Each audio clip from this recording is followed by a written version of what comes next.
이제 하나님 말씀을 제가 봉독한 후에 우리 찬양대에 준비한 찬양으로 하나님 앞에 영광을 돌리겠습니다. 오늘 하나님 말씀은 두 군데인데 요한복음 14장 1절과 고린도후서 7장 10절 11절입니다. 요한복음 14장 1절을 제가 봉독하겠습니다.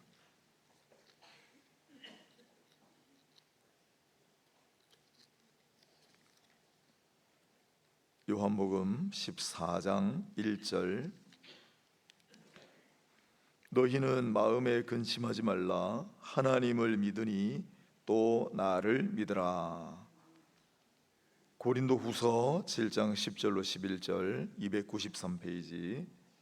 하나님의 뜻대로 하는 근심은 후회할 것이 없는 구원에 이르게 하는 회개를 이루는 것이요 세상 근심은 사망을 이루는 것이니라.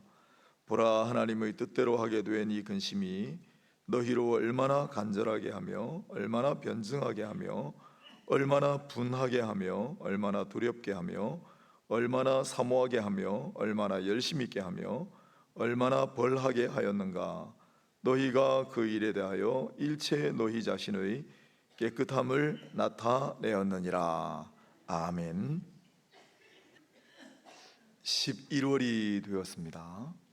어제 교회에서 결혼식이 있어서 꽃을 그대로 보기가 좋죠. 좋은 날들입니다. 그러나 우리가 살아가는데 여러 가지 어려움이 많기 때문에 이번 11월 한 달은 간지를 보셨는지 모르겠지만 걱정과 불안을 넘어서 11월 한 달 동안 그런 주제를 가지고 걱정과 불안이 사라지면 대신 기쁨과 평안이 오겠죠. 그런 소망을 가지고 말씀을 한 달 동안 함께 하도록 하겠습니다.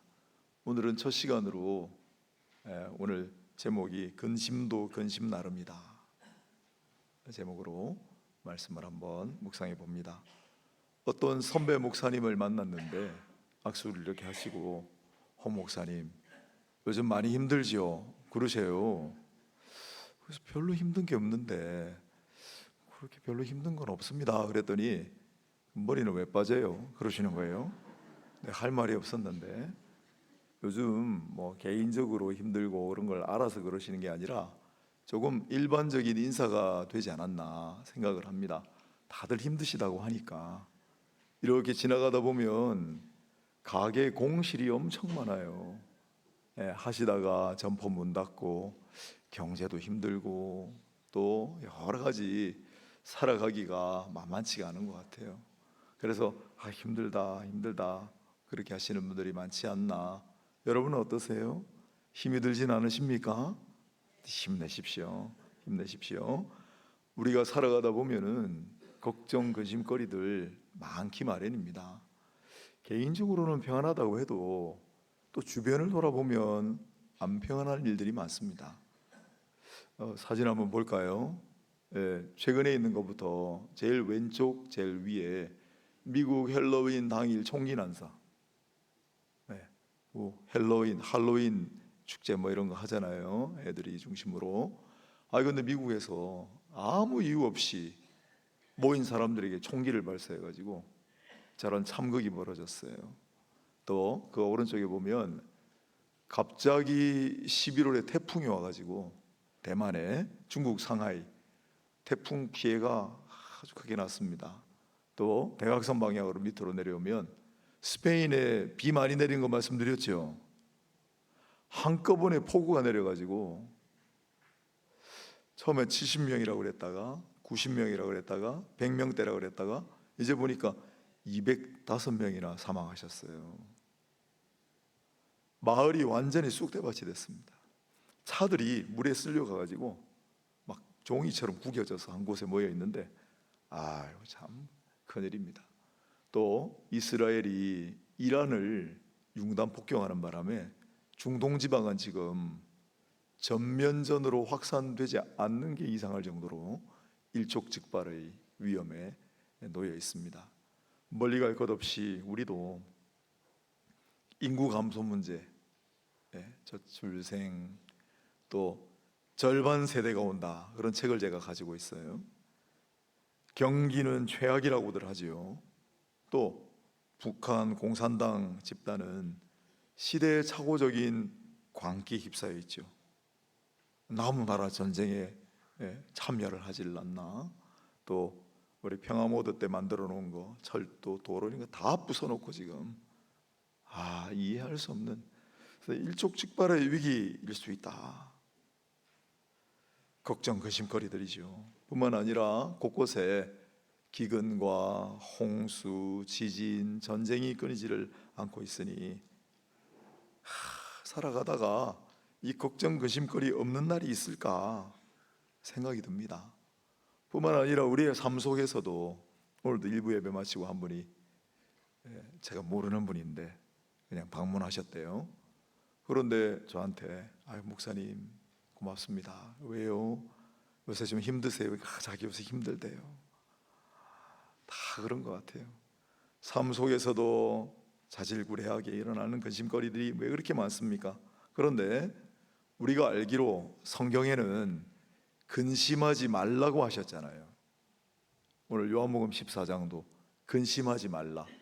그런데 실상은 근심 많이 하잖아요. 그러면 불순종하고 살아가는 거 아닌가 생각이 들죠?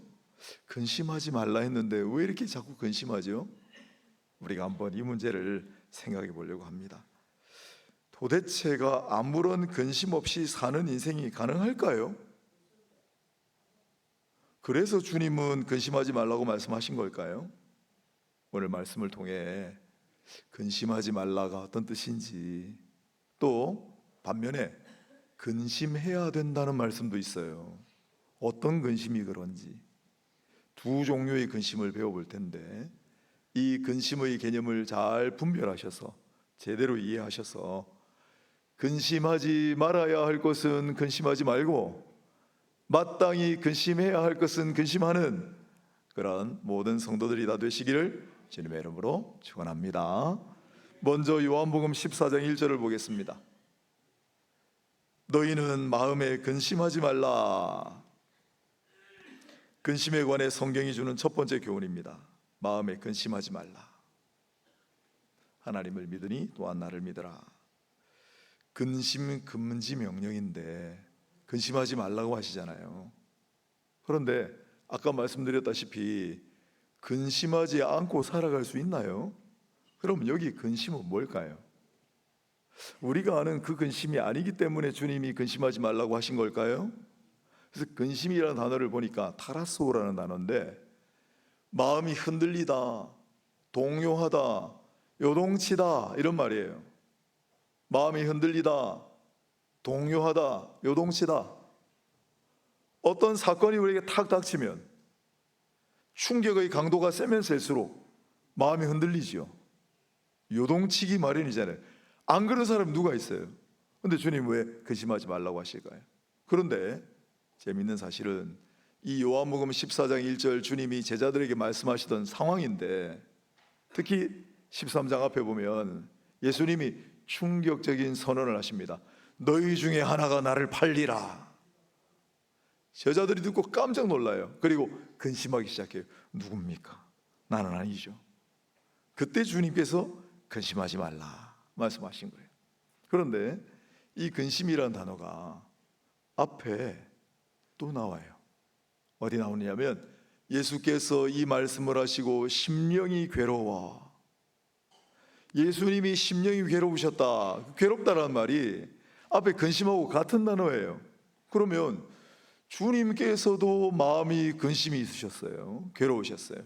근데 왜 제자들 보고는 근심하지 말라고 하실까? 그러면 이 근심은 무슨 뜻인가?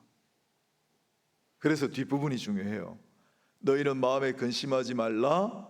하나님을 믿으니 또한 나를 믿어라. 주님도 근심하셨어요. 마음이 흔들리신다는 거예요. 인간 육신으로 오셨기 때문에. 여러분, 주님도 마음이 흔들리시면 우리 같은 인생들은 그야말로 바람 앞에 낙엽이죠. 그런데 주님께서 근심하지 말라 하시며 뒤에 하나님을 믿으니 또 나를 믿으라. 마음이 흔들릴 때, 요동칠 때, 동요할 때 그 근심할 수밖에 없지만 그 근심에 사로잡히지 말고, 근심에 머무르지 말고, 근심에 잡아먹히지 말고 벗어나라는 거예요. 어떻게? 믿음을 가지고 하나님을 믿으니 또한 나를 믿으라. 이미 벌어진 일이에요, 근심은. 여기서 그러면 이걸 주관하고 다스리시는 분은 누굽니까? 이 사태를 진정 해결시키고 또한 이 요동치는 것을 진정시킬 수 있는 분은 누굽니까? 주님이 있음을 믿습니까? 그러면 근심하지 말아야죠, 그 순간부터는. 그래서 근심하지 말라, 하나님 믿으니 또한 나를 믿어라. 이때 믿음은 바로 우리 흔들리는 마음, 요동치는 마음을 억제시키는 제동장치요, 브레이크입니다. 그래서 마음에 근심하지 말라 말씀하신 거예요. 반면에 아예 근심하지 말라는 그런 의미로 하신 말씀도 있어요. 그게 바로 염려하지 말라예요. 염려하지 말라. 마태복음 6장 34절에 보면 내일 일을 위하여 염려하지 말라. 빌립보서 4장 6절에는 아무것도 염려하지 말고 다만 모든 일에 기도와 간구로 너희 구할 것을 감사함으로 하나님께 아뢰라. 그래 모든 지가 이때는 하나님의 평강이 그리스도 예수의 너희 마음과 생각을 지키시리라. 염려하지 말라고 말씀하세요. 이때 염려는 우린 그냥 보통 근심이라고 쓰는데 문맥을 보면은 내일 일을 염려하지 말라, 아직 안 일어난 일을 가리킬 때 쓰는 것 같아요. 일어나지도 않은 일 가지고 근심하지 말라, 걱정하지 말라는 거예요. 일어나지도 않은 일 가지고 걱정하지 말라, 이게 주님의 명령이에요. 자, 여러분 왜 그렇습니까? 아직 일어나지도 않은 일을 걱정하면 뭐예요? 또 설령 걱정 안 될 무슨 일이 일어나고 무슨 일이 일어나지 않도록 여러분 하실 수 있어요? 그건 나한테 달린 게 아니에요. 내일 일을 주관하시는 이는 시간과 모든 것의 창조주이시고 모든 것을 다스리시는 하나님밖에 없습니다. 주님의 영역이에요. 그러니 내가 그걸 염려할 필요가 없는 거죠. 그런데 우리는 기우라는 말 있잖아요. 기우라는 말 아세요? 기우. 옛날 중국에 기나라라는 나라가 있었대요. 거기 한 사람이 있었는데 이 사람은 자나깨나 걱정이 뭐냐면 하늘이 무너져 내릴까 봐, 땅이 푹 꺼져버리면 어떡하나, 맨날 그것만 근심하고 걱정하고 사는 거예요. 그게 기우예요, 기우. 하늘이 무너져 내릴 일도 없거니와 하늘이 무너져 내린다고 내가 뾰족한 수가 있어요? 그러니 일어나지도 않은 일 가지고 괜히 걱정하는 거예요. 잠언서 17장 22절에 뭐라고 돼 있냐면 심령의 근심은 뼈를 마르게 하느니라, 이렇게 돼 있어요. 일어나지도 않은 일 가지고 염려하면 몸에 해로워요, 마음에도 해로워요. 그래서 아예 주님은 염려하지 말라라고 말씀하시는 거예요. 그러면 근심하지 말라 하고 염려하지 말라를 구별할 수 있게 되었습니다. 근심하지 말라는 이왕 일어난 일에 대해서 걱정하지 말라, 너무 걱정하지 말라, 계속해서 걱정하지 말라, 그 걱정에 갇혀 살지 말라, 그 걱정에 얽매여 살지 말라. 기왕 일어난 일인데 어떡하겠어요? 그 다음은 너무 흔들리지 말고 모든 일을 다스리시고 주관하시는 주님을 믿고 의지하며 살아가면 그만입니다. 안 일어난 일, 우리 안 일어난 일 가지고 걱정 많이 합니다. 뭐라고 보통 걱정하느냐면 암에 걸리면 어떡하지? 그런 생각 해보셨죠? 암에 걸리면 어떡하지? 사고가 나면 어떡하지? 우리 자식들한테 무슨 일이 생기면 어떡하지? 요건 할까 말까 했는데 장가 못 가면 어떡하지? 암 걸렸어요? 안 걸렸잖아요. 사고 났어요? 안 났잖아요. 자식들한테 무슨 일이 있어요? 안 일어났을 가능성이 많잖아요. 그런데 앞으로 일어나지도 않을 일 가지고 계속 걱정하는 거예요. 이게 염려예요. 어쩌지 병이에요. 어쩌지 병. 이러한 염려는 영어로 바꾸면 이게 월인데 늑대와 관계 있어요. 그래서 이러한 염려는 마치 병마와 같이 우리 목덜미를 물어뜯는 병마와 같다. 자칫하면 우리의 몸과 마음을 쇠하게 하고 죽음에 이르게 할지도 모르는 병마예요, 병마. 그래서 주님은 염려하지 말라고 말씀하는 거예요. 사랑하는 여러분, 걱정, 근심, 그리들이 많지요. 예. 기왕지사 일어난 일은 이제 주님을 믿고 주님만 의지하고 나가시길 바랍니다. 안 일어난 일 가지고 제발 염려하지 마세요. 아무짝에도 쓸모없는 일이에요. 그러니 앞으로의 장래일에 대해서는 염려하지 마. 1절 염려하지 말라, 주님 명령입니다. 근심하지 말라는 더 이상 근심하지 말고 나를 믿으라, 주님 명령입니다. 근심하지 말고 염려하지 말고, 그렇게 하면은 근심과 염려가 사라지면 그 자리를 뭐가 채우겠어요? 기쁨과 즐거움이 채우겠죠. 불안이 사라지면 평안이 찾아오겠죠. 주님 안에서 기쁨과 평안을 누리며 살아가시는 모두가 되시기를 축복합니다. 반대로 근심하라는 명령도 있습니다. 그게 고린도후서 7장 10절 11절이에요. 물론 근심하라는 명령문으로 되어 있지는 않지만 쭉 읽어보면 취지가 그래요. 하나님의 뜻대로 하는 근심은 후회할 것이 없는 구원에 이르게 하는 회개를 이룬다. 그러니 후회할 것이 없는 구원에 이르게 하는 회개를 이루는 이 근심을 하고 싶습니까? 안 할 겁니까? 대답이 없으시네. 아니, 이 근심을 하면 구원에 이르게 하고 회개에 이르게 한다잖아요. 후회할 게 없다고 한다잖아요.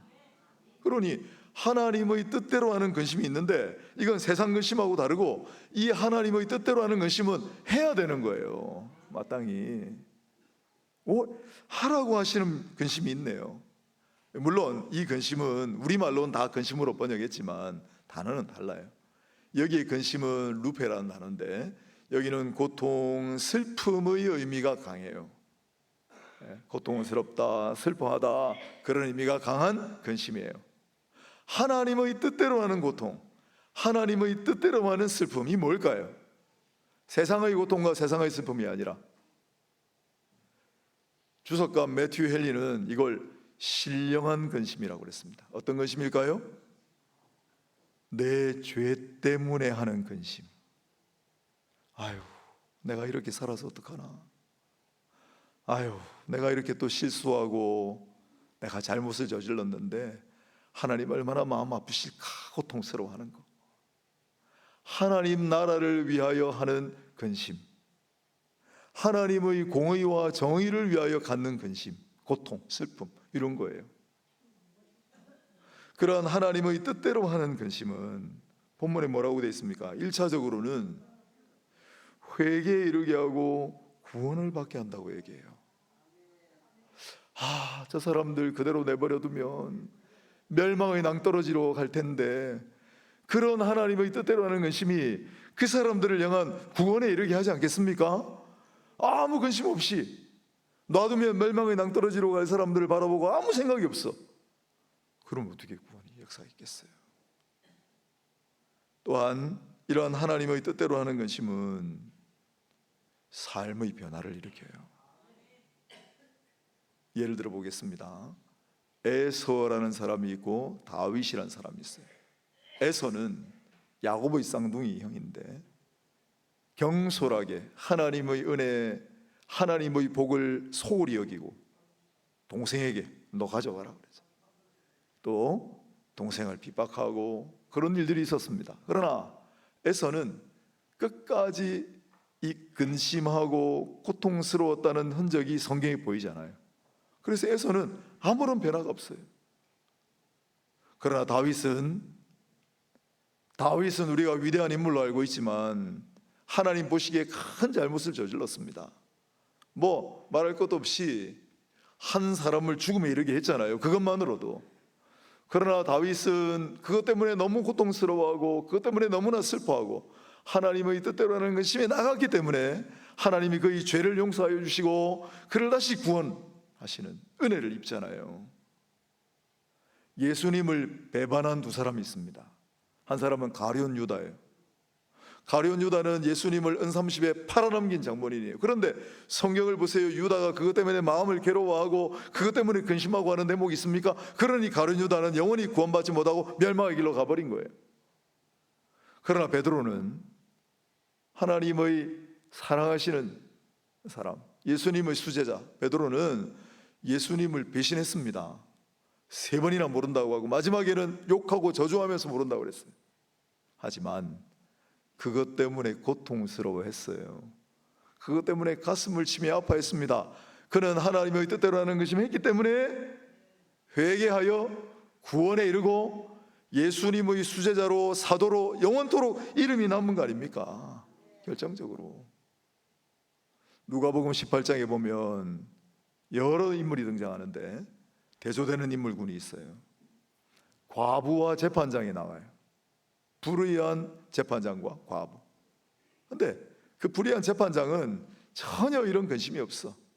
아무런 자신의 죄, 불의로 말미암은 고통과 그런 근심이 없어요. 그래서 불의한 재판장은 아무 변화가 없어. 그러나 과부는 하나님께 칭찬받고 또 성전에 올라간 바리새인과 세리가 나와요. 여러분, 그 바리새인이 뭐라고 합니까? 나는 누구보다도 뛰어나고 신앙도 훌륭하고 나는 저 세리와 같지 않습니다. 그 사람에게 어디 하나님의 뜻대로 하는 근심이 보여요? 자기의 죄와 자기의 불순종으로 말미암은 고통과 그런 슬픔이 보입니까? 없잖아요. 그러니 바리새인은 그대로. 그러나 세리는 사람들에게 비록 손가락질 받지만 성전에 올라와서 가슴을 치며 하나님, 나를 불쌍히 여겨주소서, 나는 죄인으로소이다. 그렇게 슬픔과 고통 가운데 하나님의 뜻대로 하는 것임으로 가지고 나가니까 주님이 그를 칭찬하시고 구원에 이르게 하시잖아요. 얼마나 큰 차이가 납니까? 하나님의 뜻대로 하는 근심은 우리의 삶의 변화를 일으킨다고 말씀드렸습니다. 주초를 끊는 거 쉽지 않아요. 여기서 주초는 술과 담배를 가리킵니다. 자신의 의지와 노력으로 안 돼요. 그럴 것 같으면 다 금연하고 금주했죠. 그러나 내가 신앙생활 하면서 내가 이러는 게 아닌데, 내가 이러면 안 되지. 그걸 아파하고 그걸 슬퍼하고 고통스러워하고 근심하며 나아가는 자에게 하나님이 역사하십니다. 하나님이 역사하시면 단번에 끊습니다. 중독도 마찬가지예요. 요즘 중독이 굉장히 큰 문제가 돼요. 내년 1월에 우리 백스코에서 청소년 집회를 합니다. 부산 연합해 가지고 그걸 이번에 성시운동본부에서 우리 청소년들의 중독 문제를 좀 포커스를 맞춰 가지고, 그래서 일반 시에서도 협조를 얻으려고 해요. 일 중독, 마약 중독, 도박 중독, 음란 중독, 중독에서 헤어나는 것이 정말 어렵습니다. 개인의 의지와 노력으로 절대 안 되니까 중독이 있는 거죠. 이 중독을 전문적으로 회복하고 치유하는 도움을 주는 분들이 제 주변에도 몇 분 있어요. 전문가들이. 심각해요, 중독은.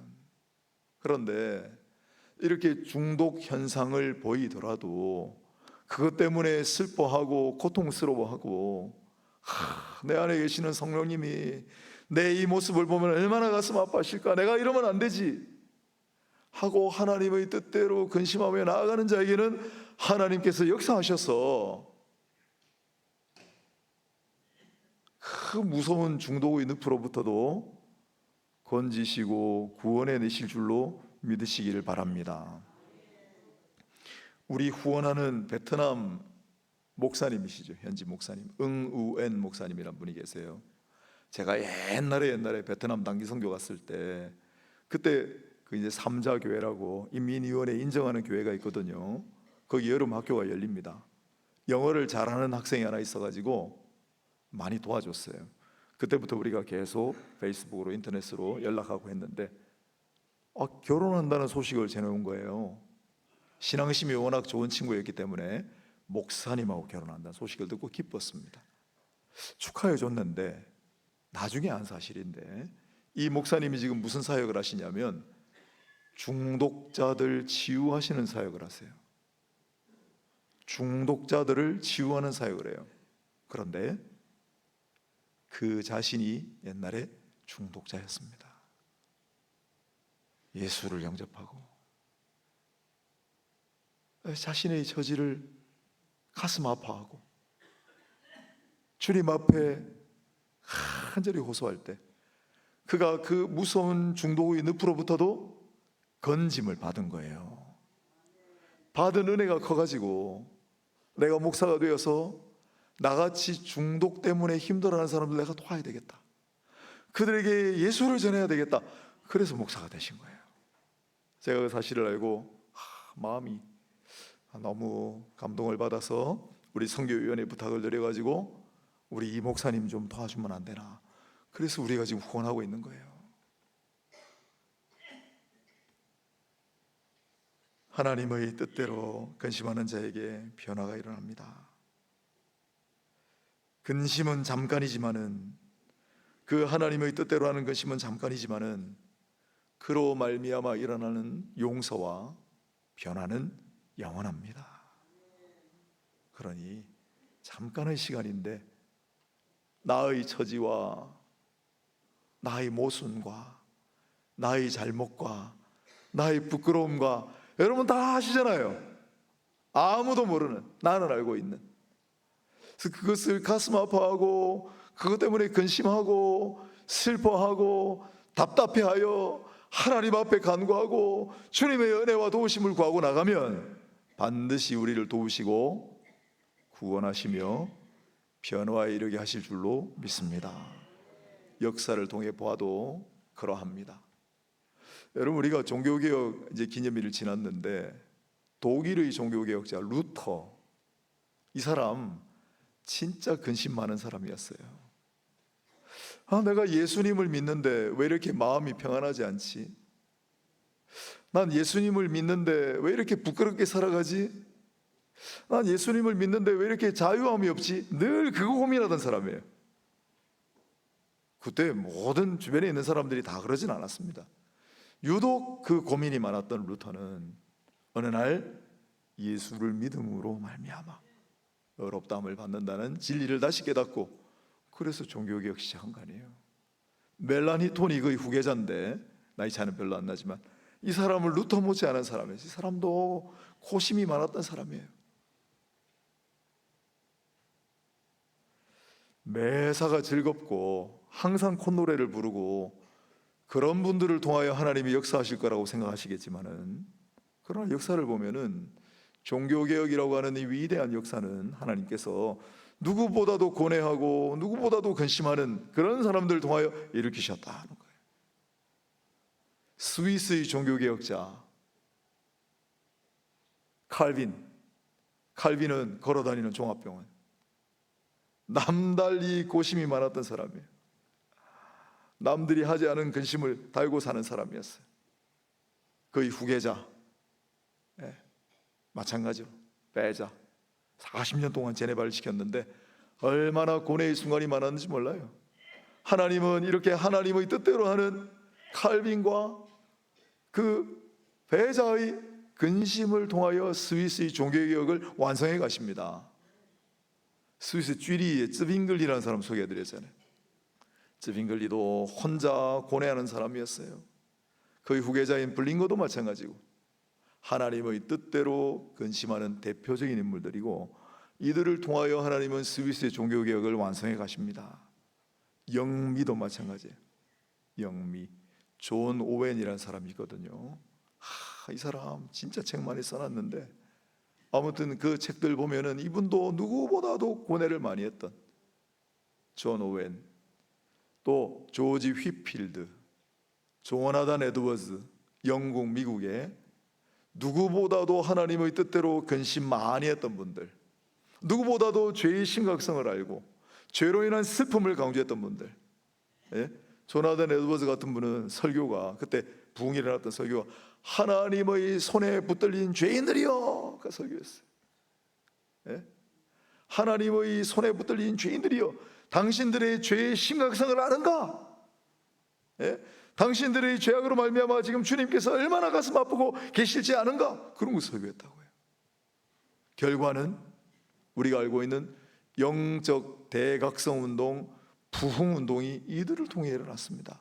그게 우리나라에 이어져서 우리도 평양대부흥 부흥으로 이어졌고, 하나님의 뜻대로 하는 근심, 죄로 인한 고통과 슬픔, 하나님 앞에 나아가 간구하고 엎드림, 이것은 구원에 이르게 하고 회개에 이르게 하며 삶의 변화를 일으키고 누군가를 무서운 늪으로부터 건져내는 하나님 역사, 하나님 은혜의 통로가 되는 줄 믿으시기를 바랍니다.